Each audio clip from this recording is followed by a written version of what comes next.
Baik, selamat sore untuk teman-teman dan juga untuk Pak. Pertama-tama saya ingin memperkenalkan diri saya.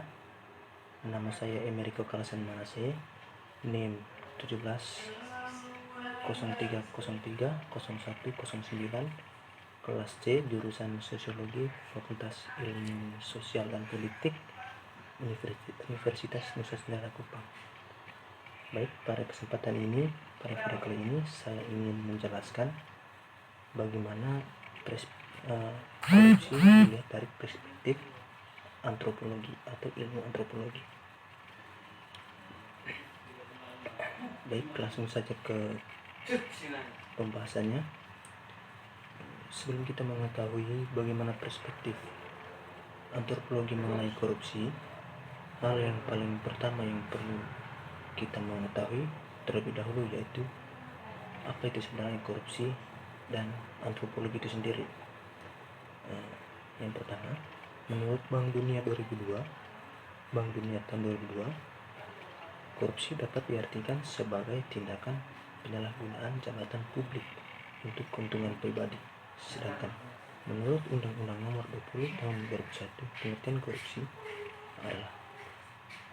adalah tindakan melawan hukum dengan maksud memperkaya diri sendiri, orang lain, atau korupsi yang berakibatkan merugikan negara atau perekonomian negara. Sedangkan korupsi secara harfiah adalah mengambil secara tidak wajar dan tidak legal nilai materi untuk memperkaya mereka dengan menyalahgunakan kekuasaan.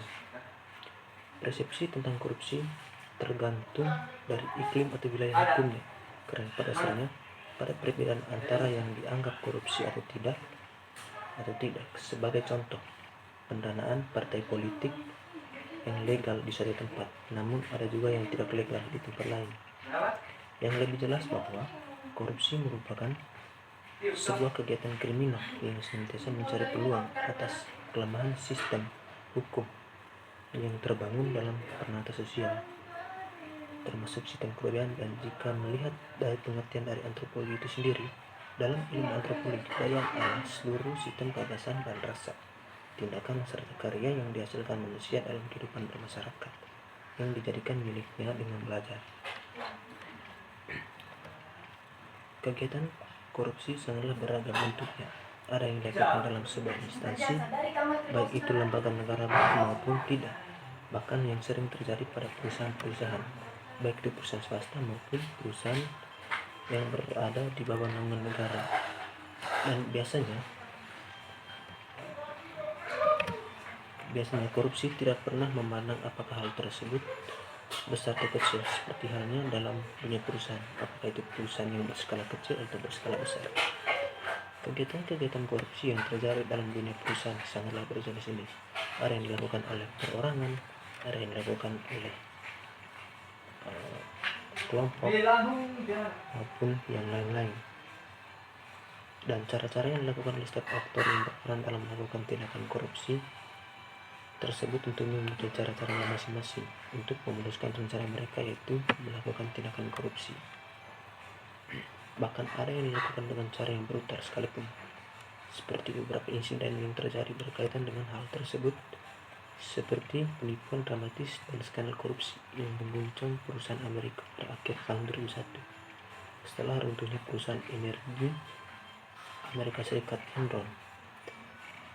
Bahkan beberapa penulis meramalkan di tahun-tahun mendatang skandal Enron bukan diakibatkan oleh serangan teroris 11 September, melainkan akan dipandang sebagai titik balik yang lebih besar pada masyarakat Amerika Serikat.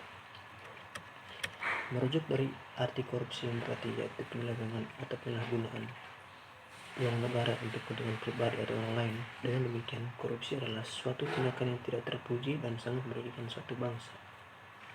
Bangsa Indonesia sendiri merupakan bangsa yang rentan dengan kasus korupsi. Namun perlu diakui bahwa dalam 5 tahun terakhir terjadi penurunan sangat drastis dalam konteks penyidikan korupsi. Pada tahun 2017 ada 576 perkara yang disidik, kemudian pada tahun 2018 menjadi 454 kasus, dan pada tahun 2019 kemarin menurun jadi dari 71. Penurunan bukan hanya konteks kasus, tapi juga tersangka yang ditetapkan penegak hukum.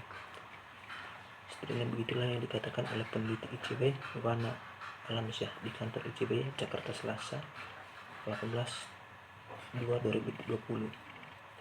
Pada 2019, ICW mencatat ada 71 kasus korupsi yang ditangani oleh Kejaksaan Agung, Kepolisian, dan Komisi Pemberantasan Korupsi atau KPK. Dengan jumlah tersangka 580 orang, kerugian negara mencapai 8,4 triliun rupiah. Jumlah suap mencapai 200 miliar rupiah, pungutan liar mencapai 3,7 miliar rupiah, dan jumlah pencucian uang mencapai 108 miliar rupiah. Dalam kajian antropologi, sifat korupsi sudah membentuk gen tersendiri yang berkaitan langsung dengan biologi molekuler yang kemudian mengeras menjadi sifat bawaan. Jika seorang memiliki sifat korupsi, maka akan diturunkan pada generasi berikutnya yang berisi kode-kode genetik sifat korup. Apakah mungkin ada di antara nenek moyang kita yang terlibat menjadi seorang koruptor juga? Pertanyaan ini tentu tidak terlepas dari jaringan penyebaran korupsi yang berawal dari lingkup kecil, perorangan, sampai melibatkan banyak orang yang telah dibentuk berdasarkan sistem nilai dalam sebuah kebudayaan. Dan inilah yang biasa dikenal dengan teori fungsional struktural oleh R. Brown. Sebagian orang berpendapat bahwa korupsi telah menjadi budaya bangsa, namun benarkah demikian? Melihat kondisi masyarakat saat ini, banyak yang memandang korupsi telah menjadi bagian dari kebudayaan di bangsa ini. Dalam konteks ini, mereka memahami budaya sebagai suatu cara hidup yang berkembang dan dimiliki oleh sebuah kelompok orang dan diwariskan dari generasi ke generasi. Namun, arti budaya sendiri berasal dari bahasa Sanskerta, yaitu budaya artinya hal-hal yang berkaitan dengan budi dan akal manusia, yang berarti bersifat positif, sedangkan tidak dapat dikatakan apabila korupsi sebagai budaya tentu itu bersifat negatif. Bersamaan dengan kebudayaan, korupsi juga dianggap sebagai kepribadian bangsa, sebab sebuah individu masyarakat mengalami pengaruh lingkungan kebudayaan yang sama selama pertumbuhan mereka. Pembahasan korupsi seperti menjadi bagian yang tidak dapat dipisahkan dalam kehidupan masyarakat. Korupsi telah mewabah dan ada di mana-mana, sehingga kasus-kasus korupsi seperti ini terbiasa dikatakan dengan kata budaya korupsi, seolah-olah kata budaya diartikan sebagai satu kebiasaan banyak orang yang kemudian tidak perlu lagi dipersoalkan atau dianggap sepele, apalagi terdapat pula anggapan bahwa mustahil untuk dihentikan. Menurut Frans Magen Susema, kebudayaan adalah sebuah hamparan alam semesta sejauh telah ditandai oleh eksistensi manusia. Budiman 2002. Sehingga kebudayaan adalah sebuah konsep yang sangat abstrak tapi sekaligus juga sangat familiar. Dengan demikian, hampir semua tindakan manusia adalah kebudayaan. Kembali kepada topik korupsi, yang dianggap sebagai bagian dari budaya di sini adalah terdapat salah satu kesimpulan yang diberikan untuk menjawab pandangan yang pengamatan korupsi adalah bagian dari kebudayaan adalah sebagai berikut. Para pejabat publik yang menjadi kaya raya dengan mendadak bukanlah ahli waris dari tradisi menyimpan uang di bank dan tanggung jawab sosial. Mereka lah orang kaya baru dan dalam administrasi pemerintah.